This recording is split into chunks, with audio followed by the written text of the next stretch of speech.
isso que muitos locais hoje em dia têm um sommelier. Ou tem uma pessoa que entende de vinho para poder indicar para o consumidor. Agora, você sabe, eu já comprei vinho bom, caro, de local sério, e quando abri estava Tá vinagrado. vinagrado. Isso é o problema de quê? De acondicionamento? Pode ser de acondicionamento. Ou pode ser porque o vinho morreu. Acabou o fim da vida. Chegou ao fim da vida. E como é outra coisa que eu te perguntar, o que é a morte do vinho? Porque, por exemplo, tem vinho que você diz assim, há 200 anos em barril de Aham. carvalho, aí você imagina, meu Deus, como é que a pessoa consegue Assim, conservar um vinho? Será que é sentido figurado ou é 200 anos mesmo? 200 anos é exagero. Existem vinhos de 200 anos? Sim. Sim. Mas quando você compra um vinho de 200 anos de uma vinícola, você assina um termo de responsabilidade. O que tem dentro daquela garrafa ali, a vinícola não se responsabiliza.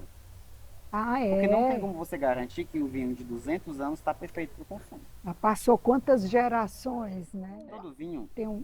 ele tem sua curva de crescimento e vida. Todo vinho ele nasce, ele vai aumentando a qualidade conforme ele vai maturando, ele atinge seu auge, começa a perder a qualidade e ele morre. Quando é que ele morre? Quando ele não tem mais nenhum gosto, nenhum sabor, nem aroma de fruta, e quando ele começa a ter cheiro mais forte de vinagre e vira realmente um vinagre. Qual é a diferença de os vinhos jovens para os vinhos que podem envelhecer? Os vinhos jovens, eles atingem a maturação em até 5 anos e começam a decair. Só que existem vinhos que, para atingir a maturação, precisam de 10, 20 ou 30 anos. Isso depende da uva ou do tratamento que você dá? Depende de tudo. Quando um produtor faz um vinho para envelhecer, ele faz o cuidado dele começa desde a plantação da videira. Então vai ser um terreno, vai ser a melhor parcela de terreno que ele tem, o melhor vinhedo. Ele pode utilizar videiras mais antigas, que a gente chama de vinhas velhas, que são vinhas que têm 80, 100 anos. Então, assim, existem muitas coisas envolvidas. A uva precisa ser uma uva de super qualidade. Ela precisa ter mais açúcar, mais ácido e mais precursores aromáticos. Porque para o vinho se sustentar durante muito tempo, ele precisa de álcool, e o álcool depende do açúcar. Ele precisa de ácido, ele precisa de muitos fenólicos, muitos compostos fenólicos. Os fenólicos eles ajudam a conservar. Então é um conjunto de condições para que um vinho seja um vinho para envelhecer. Mas o vinho, na sua essência, é só a uva? Ou você, por exemplo, o açúcar é da uva, O o açúcar é da álcool uva, é da uva, tudo é da uva. nada vem colocado a não ser o sulfito? Ou você coloca mais Não. adição? Existem alguns insumozinhos. A gente coloca o sulfito, a gente coloca uma enzima para ajudar a quebrar a parede celular da uva e a gente coloca a levedura. Aí existem os vinhos que têm adição de açúcar. No Brasil, se você ver no rótulo, se você vir no rótulo, vinho suave, é porque foi um vinho que foi feito seco e colocaram açúcar. Ah, entendi. Mas o vinho seco ele não tem adição de açúcar. E o vinho branco também não, porque ele é mais doce, mas ele não tem. Não, é porque existem diferentes classificações. Ah, Se eu classificar por cor, eu ah, tenho vinho branco, tinto, rosé e laranja. Se eu classificar por doçura, eu tenho um vinho seco, meio seco e suave. Isso aqui no Brasil. Um vinho pode ser branco e seco, branco e suave. pode ser tinto e seco, tinto e suave. Essas. E aí existe uma outra classificação, que é por estilo. Ah, O vinho pode ser tranquilo, que é o vinho tranquilo, aquele normal, que não tem tem bolhas. vinho Vinho tranquilo. tranquilo. Eu tenho o vinho espumante, que é o que tem bolhas, e eu tenho os vinhos de sobremesa, que são os vinhos fortificados. Por exemplo, o vinho do Porto. O vinho do Porto, eu Tem ia muito perguntar. açúcar e muito álcool. Aquele açúcar é adicionado. Aquele açúcar natural. O álcool é adicionado no meio da fermentação, mata a levedura no meio da fermentação, sobra muito açúcar, que a levedura não consumiu todo o açúcar da uva. Então tem muito açúcar e muito álcool. E aí também tem os vinhos de colheita tardia, que é quando a uva passa do momento de maturação. Então assim, eu tenho que colher aqui. Eu deixo ela no pé. Ela vai perdendo água e vai concentrando açúcar. E aí eu faço um vinho dessa uva. o rendimento vai ser menor, vai ser um vinho mais caro, mas vai ser um vinho mais doce. Por isso que é chamado de vinho de sobremesa. Então, quando eu posso correlacionar estilo, doçura e cor. Cor. Então, eu posso ter um vinho tranquilo, tinto e seco, tranquilo, branco e doce. Doce. Eu posso ter um espumante branco e seco.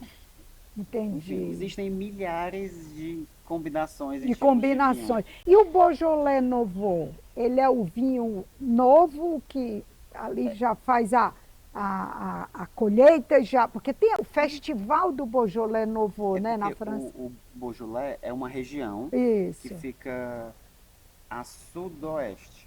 Ela fica, não, sudeste. Ela fica embaixo da região da Borgonha. Aham. E aí existem os vinhos Beaujolais, que são feitos alguns com maceração carbônica e geralmente de uvas nativas daquela região. O que é maceração carbônica? É um tipo de maceração, um tipo de processo diferente que se faz no vinho. Maceração de amassar? É de Pronto, amassar a a uva? maceração é o contato da casca, que a cor tá na casca, né? Aham. A cor passa da casca para o líquido. Esse contato a gente chama de maceração. Ah. Aí existe a maceração carbônica, que é quando você não esmaga a uva e a fermentação começa a acontecer dentro das baguinhas, com indução de gás carbônico. E aí depois que faz uma prensagem. Aí esse vinho ele se torna um vinho mais leve. E ele dura Quanto menos disso, tempo? ele dura menos tempo. Ah. Quanto mais leve o vinho, menos tempo ele dura. É porque eu normalmente. lembro, eu aprendi, quando eu estava fazendo o meu intercâmbio para mestrado ainda em Londres, eu estranhava porque os colegas franceses da escola, quando iam comprar o vinho, o Beaujolais Nouveau, eles queriam a data mais recente. Quanto mais novo, melhor. Quanto mais, eu digo, mas não é o contrário, não para o Beaujolais Nouveau. Tem vinho que é feito para envelhecer e tem vinho que é feito para tomar novo, Que que é o coisa. vinho jovem. Vinho rosé, sempre compre o vinho rosé do ano. No máximo, no máximo 2 anos. Vinho rosé é vinho feito para você tomar aqui, ó, no calor, no dia, e vinho novo. Porque a característica do vinho rosé é muita acidez, assim como o Beaujolais. E quando a gente abre uma garrafa de vinho, às vezes você quer tomar só metade, no dia seguinte já está estragado. Por que que estraga tão Por rápido? causa do oxigênio. O oxigênio oxida e a oxidação, o álcool se transforma em vinagre. Mas, por exemplo, vinho branco. O vinho O branco, vinho branco resiste. não. Não? O vinho tinto que resiste mais. O branco você pode até tomar no dia seguinte. Não tem o mesmo qualidade. Sabor. Não tem o mesmo sabor, mas você pode tomar no dia seguinte. O tinto ele aguenta até uns 3 dias. Tu acha engraçado? Eu, como não entendo mesmo, eu... Mas por mais que ele aguente 3 dias, não é a mesma coisa. Não é a mesma coisa. Não é a mesma coisa.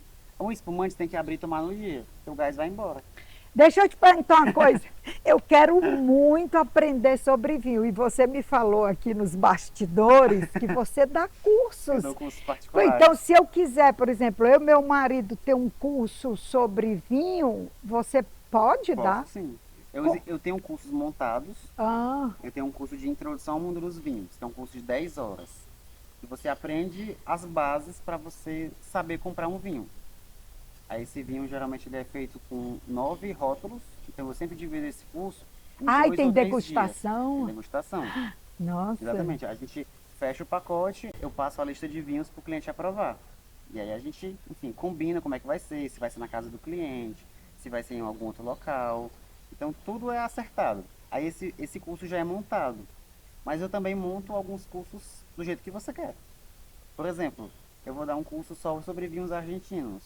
Tem 2 clientes meus que vão para a Argentina e eles querem viajar conhecendo os vinhos argentinos. Aí eles pediram, Arthur, a gente quer um curso só sobre vinho argentino.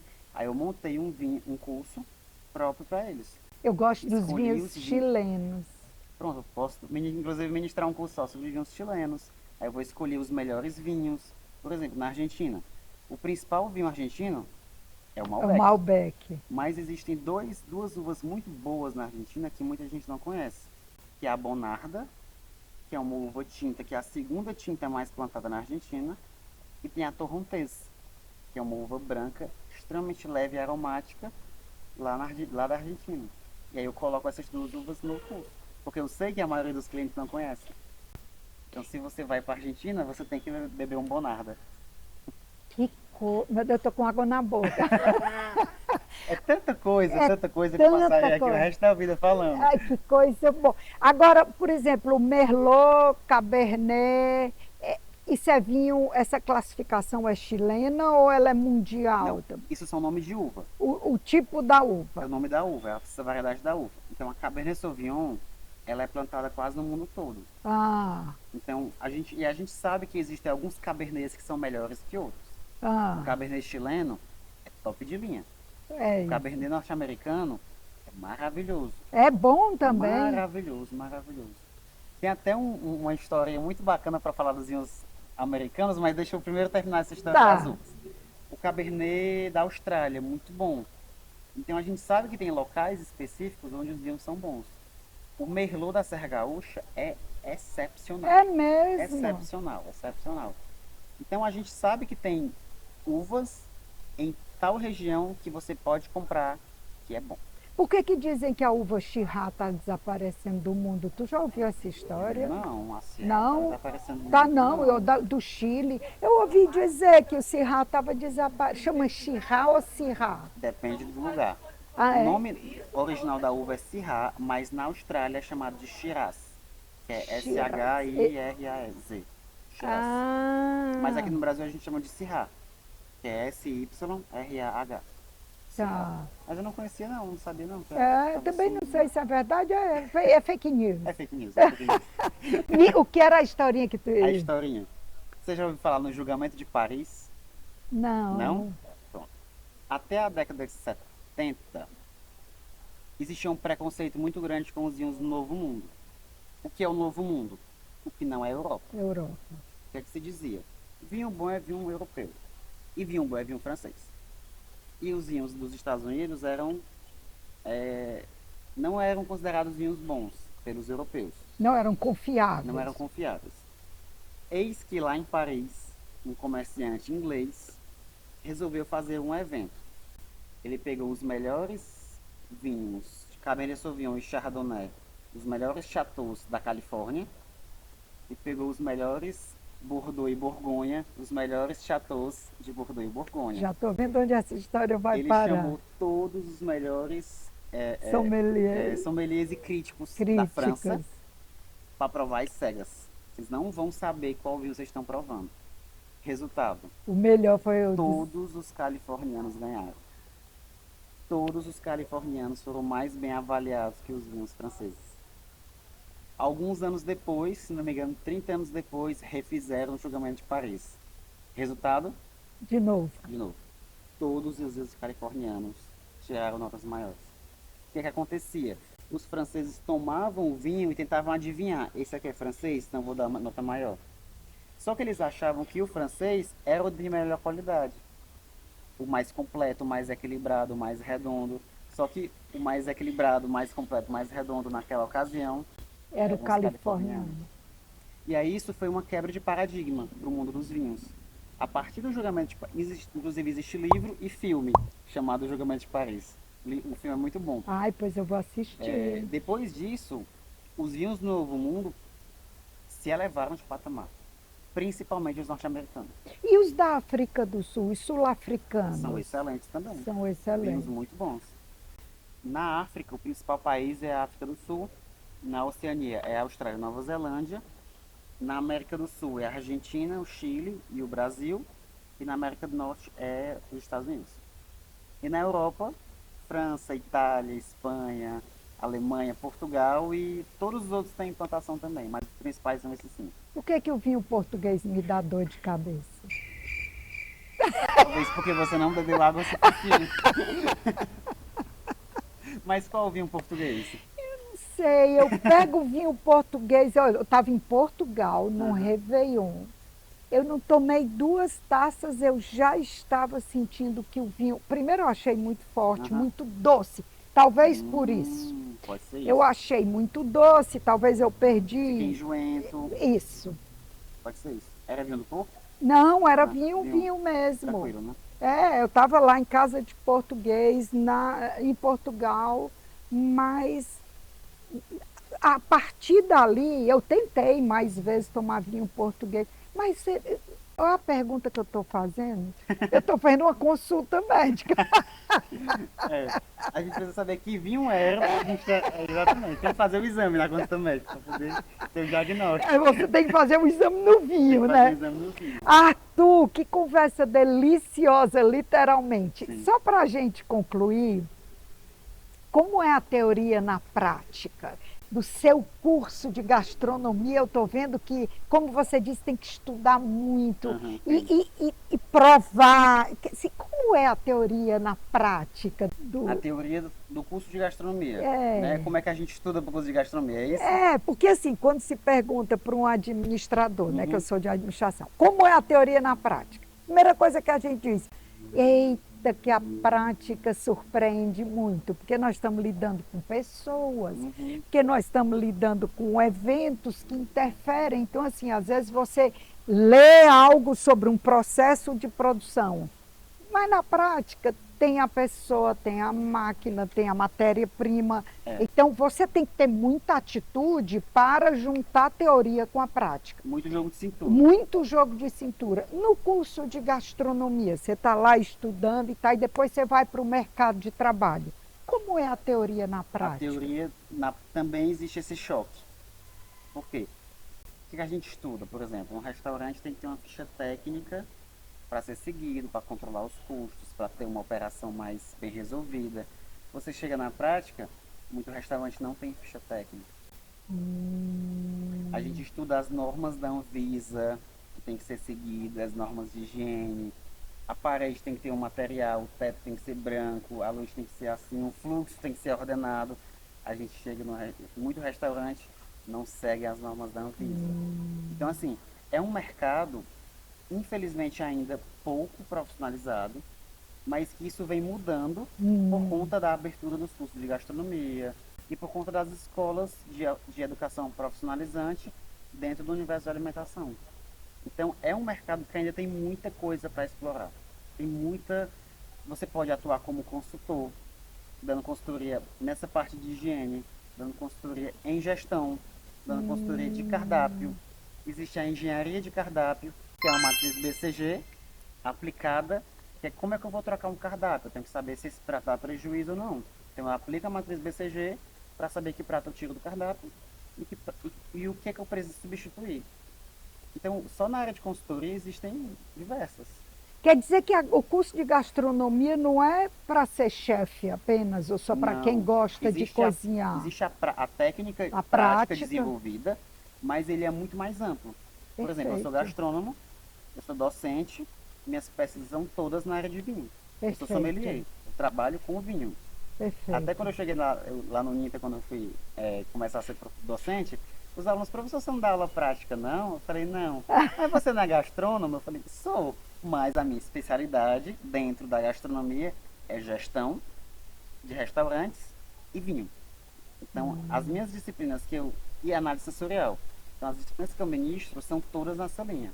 Análise sensorial, vinhos e gestão. E assim como tem outros professores que são especializados em cozinha oriental.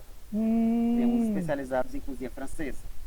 Então, assim, é uma área, tem uns especializados em confeitaria, outros em panificação. Então, é uma área tão ampla, que você não consegue estudar, saber de tudo. E análise sensorial é o quê? O aroma, é o paladar. E você Isso tem como ensinar tem isso? como ensinar. Existem técnicas para isso. E você tem como aprender os termos técnicos. Por exemplo, eu quero desenvolver um prato. Como é que eu desenvolvo um prato ideal? Tem que ser um prato que tenha um apelo visual, Hum, que me traga texturas, que eu ouço a textura, por exemplo, crocância. Se não tiver um croque, eu não escuto. Se eu não escutar, a minha experiência não é boa. Tem que ter um aroma agradável, tem que ter o paladar agradável e o tato também está relacionado com a textura. Então, só falando de um prato, eu já tenho uma experiência. E aí existe uma matéria chamada gastrofísica, que é como os fatores ambientais interferem no gosto da comida. A música que eu estou escutando no restaurante interfere, o talher interfere, a louça interfere, a decoração, A cadeira, a mesa. isso. E aí a gastrofísica, eu faço uma relação direta com o branding sensorial. Então, assim, a análise sensorial é muito ampla. E tem como você trazer uma análise sensorial muito próxima da gastronomia para que os alunos entendam realmente o que é uma experiência gastronômica.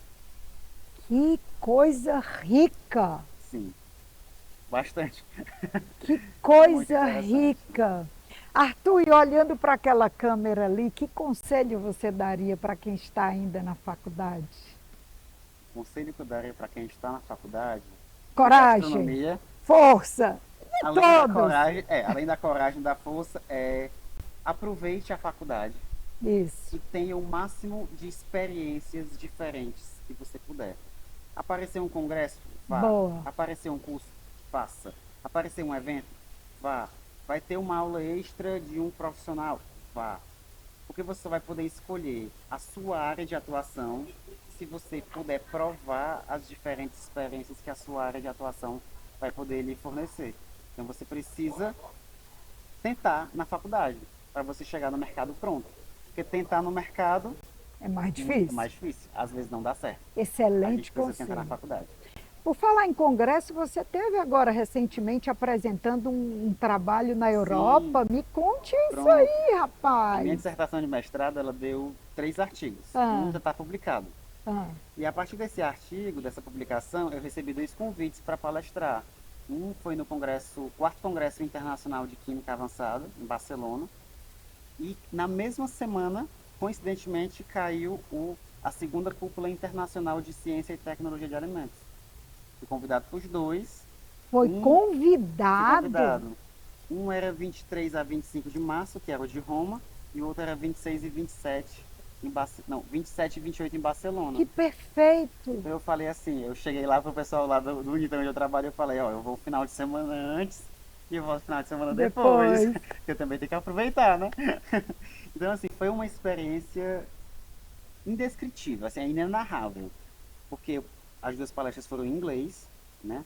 Eu escrevi minha dissertação, meus artigos todos em inglês, mas é diferente você Você falar, palestrar. palestrar. E assim, eram só doutores, eu era o único que não era doutor. Não, eu e tinha outra brasileira que não éramos doutores. O resto era todos doutores em Roma, porque era um evento em formato de cúpula. Como é a cúpula? São só pesquisadores. Ah, E eles apresentam suas pesquisas para os outros pesquisadores. Então, assim, eu estava muito ansioso. Muito, muito ansioso. Mas é aquela coisa, quando você começa, você desenrola. O ai, negócio é começar. é, Aí eu peguei a apresentação da minha dissertação, eu traduzi, trouxe alguns aspectos diferenciados. Porque como era sobre o Vale do São Francisco, que é uma região ah, quente, sim. eu pensei, eles provavelmente não conhecem essa região. Então eu trouxe mapas, eu trouxe o Google Maps, eu mostrei Deu um show. onde é o Brasil, onde é o Vale do São Francisco.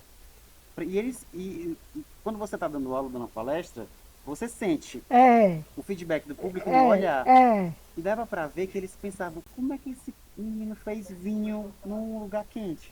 Eles não sabem que é possível. Nós sabemos porque nós temos aqui. O Brasil é quente e a gente faz vinho de qualidade no Vale do São Francisco. E existe plantação e produção de vinho tinto, ou de vinho bom, em várias regiões tropicais. Tem no Vietnã, tem no sul da China, tem na África, tem no Peru, tem na Venezuela. Mas a região que mais se destaca no mundo É o é o Vale do Brasil. São Francisco. É o Brasil. E aí dava pra ver que eles ficaram muito surpresos, né? Eu acho também porque assim, eu sou muito jovem, né? Eu Ah, cheguei lá para apresentar e todo mundo ficou olhando assim, apresentar sobre vinho é uma coisa diferente. Aí eu já comecei perguntando, quem é que gosta de vinho? Aí todo mundo começou a rir, porque na Europa, né? Todo mundo levantou a não, mão. e num evento de E vinho, né?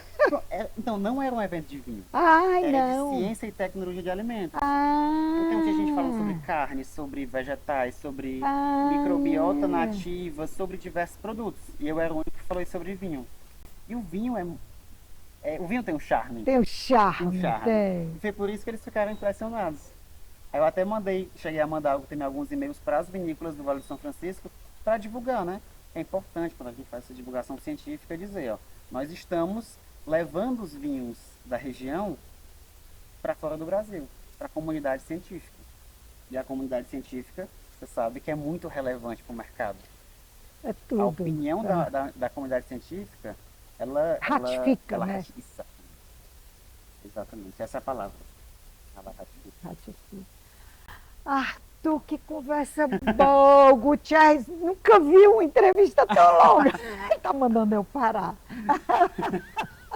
Mas é porque eu falo demais. Não, você fala bem, você envolve, o tema é agradável, você é agradável, você é charmoso igual o vinho. Meu marido vai ouvir isso aqui.